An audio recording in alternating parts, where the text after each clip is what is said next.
जय चटपट मैया की। आप लोग को चटपट मैया का बहुत ही प्यारा एक गीत सुनाऊंगी, तो आप लोग सुनिएगा। पूजा करते समय का ये चटपट मैया का गीत है और आप लोग सुनिएगा, अपना प्यार दुलार आशीर्वाद दीजिएगा। जय हो चटपट मैया की। सुंदर कलाई चूड़ी लाल हो हमरे चटपट मैया के, सुंदर कलाई चूड़ी लाल हो हमरे चटपट मैया के, अपने मैया के सिंदूरा लगइबे, अपने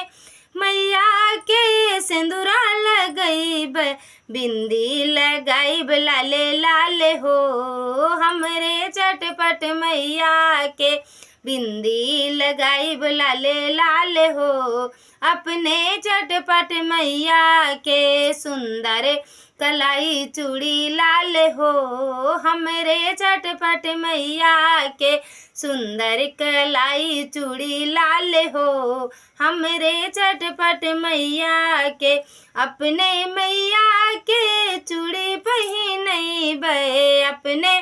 मैया के चूड़ी पहिनइबे, मेहंदी लगाइब लाले लाल हो अपने चटपट मैया के, मेहंदी लगाइब लाले लाल हो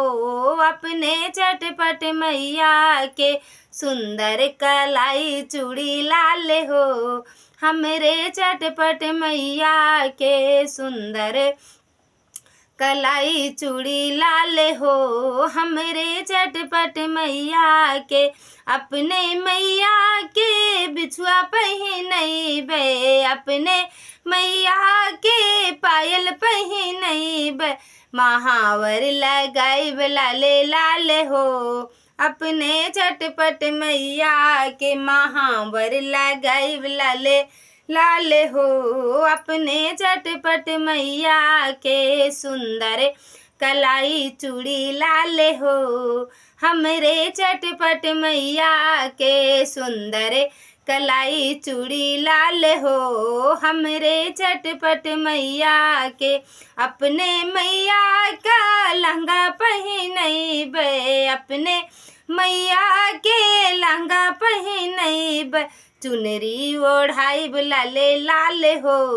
अपने चटपट मैया के, चुनरी ओढ़ाइब लाले लाल हो